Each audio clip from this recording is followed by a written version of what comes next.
Fala galera, beleza? Aqui quem vos fala é Matheus Heisenberg e hoje eu falarei sobre discursos. Como fazer um ótimo discurso. O que nós podemos aprender com a história, com os personagens históricos, com os grandes oradores, com as grandes palestras, os grandes discursos que foram feitos durante a história, para que nós consigamos ter uma boa persuasão, para que nós consigamos fazer um bom discurso, uma boa palestra, para que as pessoas fiquem envolvidas no que nós estamos falando.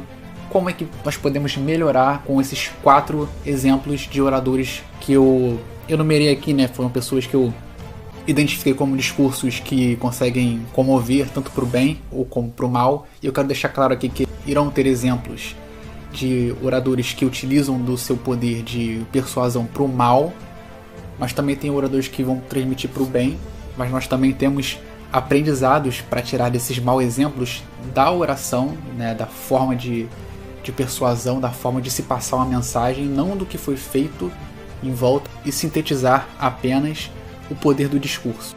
Então vamos lá. O primeiro exemplo que eu gostaria de enumerar aqui é nada mais nada menos, não teria como ser outro em primeiro lugar, Winston Churchill, claro. Bom, ele foi o ex-primeiro-ministro da Inglaterra, isso todo mundo já sabe, e o seu primeiro discurso no cargo foi aquele famoso "eu não tenho nada a oferecer, senão sangue, trabalho duro, suor e lágrimas". Sangue, suor e lágrimas. E o poder de oratória dele foi essencial para convencer o povo a pegarem armas enquanto as tropas alemãs avançavam pela Europa. Bom, o que dá para perceber do Churchill? O que nós podemos aprender com o Churchill para fazer um bom discurso? O que é aprender a falar melhor com as pessoas? Quer poder ter um poder de convencimento maior? O que você pode aprender com o Churchill? Bom, muitas coisas, mas eu numerei aqui as mais importantes. Esse canal aqui vai ser bem enxugado, vai ser mesmo um material bruto, vai ser apenas o mais importante de cada assunto. Uma característica do Churchill é que ele usa o humor. O humor usa piadas para conectar os ouvintes, porque o humor provoca o riso, provoca um sentimento de felicidade. Felicidade é um sentimento. O sentimento é muito importante, você conseguir se conectar sentimentalmente ao ouvinte. Então ele utilizava o humor, utilizava piadas para conectar, porque o humor é um sentimento primário do ser humano, então ele utilizava isso para se comunicar com o ouvinte, para se conectar com o ouvinte e assim cativá-lo. Durante o discurso, durante a mensagem que ele queria passar, ele também falava um pouco sobre a sua vida pessoal, sobre o que tinha acontecido com ele, sobre a sua família, sobre o seu passado, e assim ele gera mais conexão. Então, 2 coisas que você pode aprender com Churchill, né, falando assim do apanhado geral, das coisas mais evidentes, é a utilização do humor, das piadas, né, e também a forma como ele fala da vida pessoal dele para criar um ambiente em que as pessoas se sintam incluídas com ele, se sintam próximas dele e as vejam também como um humano. Bom, o próximo, eu não vou dizer o nome dele aqui porque o YouTube costuma ter muitas censuras quando se fala desse assunto. Eu já tive um problema muito grande no Instagram, como eu postei sobre esse assunto uma vez, eu fui censurado, minha página do Instagram perdeu a relevância e deu um problema muito grande na minha página. Então eu pretendo não falar esse nome aqui, mas ele é o ditador da Alemanha, foi o ditador da Alemanha. Ele é austríaco, mas comandou a Alemanha durante a Segunda Guerra Mundial e as suas iniciais são AH. Então fica por conta aí, você já sabe quem é. Mas eu não posso dizer esse nome aqui porque eu não sei que tipo de censuras o YouTube tem em relação a esse assunto, beleza? Mas é o cara do bigodinho. Então, bom, a gente sabe que esse cara fez um desserviço imenso para a humanidade, fez um desastre, matou muitas pessoas. Esse canal aqui abomina tudo que foi feito por ele. Então nós vamos utilizar o poder de oratória dele para tirar alguns fragmentos que você pode utilizar. Porque para fazer tudo que ele fez, para poder causar tudo que ele causou a outros povos e a outros países, ele tinha um poder de convencimento muito grande. E como é que ele conseguia isso? Bom, a sua técnica era sempre apresentar um inimigo para que conseguisse se colocar ao mesmo lado que os seus ouvintes. Ou seja, isso foi a sua grande sacada. Ele sempre dizia que tinha um inimigo em comum, um inimigo é esse, um inimigo é aquele, um inimigo é aquele outro. Então ele sempre conseguia se colocar no mesmo lado das pessoas. Então todo mundo pensava que, nossa, ele está do nosso lado, nossa, não, nós temos um inimigo grande, então ele que está falando isso é o que está expondo o grande problema. Então todo lado dele contra o problema. Então ele sempre conseguia, apresentando o inimigo, se juntar aos ouvintes, né? Criar uma simbiose em que todo mundo se unia contra esse inimigo que ele sempre declarava. e assim ele ganhava o apoio e a obediência do público, mesmo que esse inimigo não exista. Ao contrário do Churchill, que usava o bom humor e palavras construtivas, esse líder, o ditador da Alemanha, usava o medo, a raiva e palavras destrutivas para conseguir legitimar suas péssimas intenções. Ele também observava na plateia quais frases provocavam uma maior reação no público, ou seja, ele observava cada coisa que ele falava, cada frase, cada palavra, como o público reagia, se eles gostavam, se eles gritavam, se eles ficavam em silêncio, e ele ia polindo seus próximos discursos, simplesmente tirando o que não comovia muito e aumentando, exagerando quando gerava uma reação na plateia.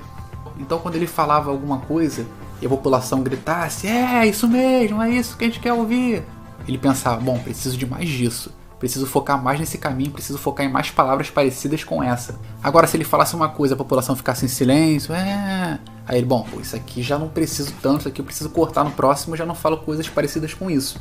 Então assim ele ia sempre deixando o seu discurso mais intenso. Bom, então o terceiro exemplo que eu queria enumerar aqui é Abraham Lincoln. E para quem não sabe, ele marcou o mundo da comunicação com um discurso que ficou conhecido como o discurso da Casa Dividida.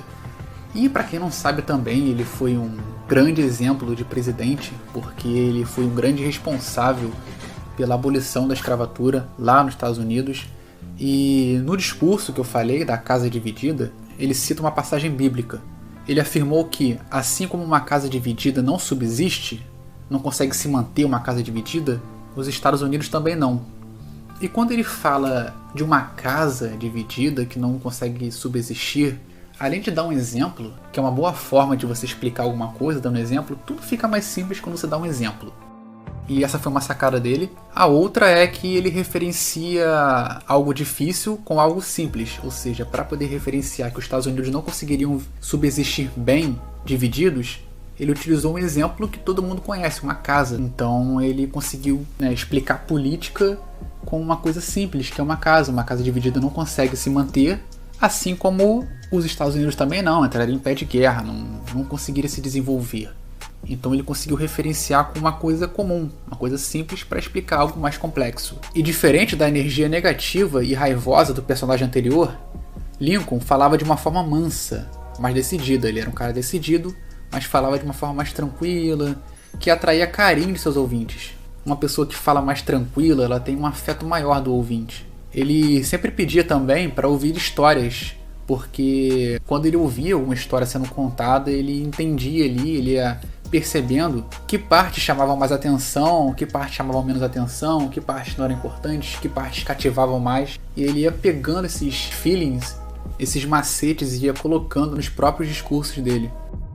Martin Luther King, nosso último exemplo. O discurso dele ficou famoso pelo seu tom motivacional. Ele era um cara que tinha um discurso motivacional para frente. Ele proclamava com emoção e utilizava também repetições. Repetições são importantes. E o discurso mais conhecido dele foi I Have a Dream, Eu Tenho um Sonho. Pode parecer que foi improvisação, mas não foi. Na verdade foi escrito por ele e por mais duas pessoas e foi ensaiado à exaustão. Ele treinou muitas vezes antes de fazê-lo na prática. Além também de ter um tom que aflorava um grande sentimento no público, porque o motivacional ele mexe com as emoções. Ele, como eu disse, as emoções são muito importantes em um discurso. Elas cativam, elas fazem você prestar atenção. É a empatia. Então um discurso motivacional é aquele, somos capazes, de que podemos, que as coisas vão melhorar, então isso cativa mesmo. Ele também fazia paradas estratégicas após frases importantes, frases fortes e importantes. Então ele parava alguns segundos para que as pessoas tivessem tempo para poder ouvir e assimilar aquela informação e o aplaudissem antes de continuar a falar. Mas é isso, galera. Foi isso que eu tirei dos 4 maiores oradores, um exemplo de pessoas que tinham um bom poder de convencimento, um bom poder de fala. E se vocês quiserem também podem assistir o vídeo novamente, anotando algumas dicas que vocês precisam aprender, outras que vocês já tenham e precisam melhorar. Eu espero que esse vídeo tenha sido informativo, tenha sido bom, tenha sido proveitoso para vocês. Lembre-se de, por favor, me ajudar curtindo o vídeo, comentando o que vocês querem que eu fale no próximo conteúdo, compartilhando com alguém que trabalhe com oratória, trabalhe com público, e também se inscreva no canal para me ajudar. E é isso, galera. Mais uma vez eu vou ficando por aqui e fui!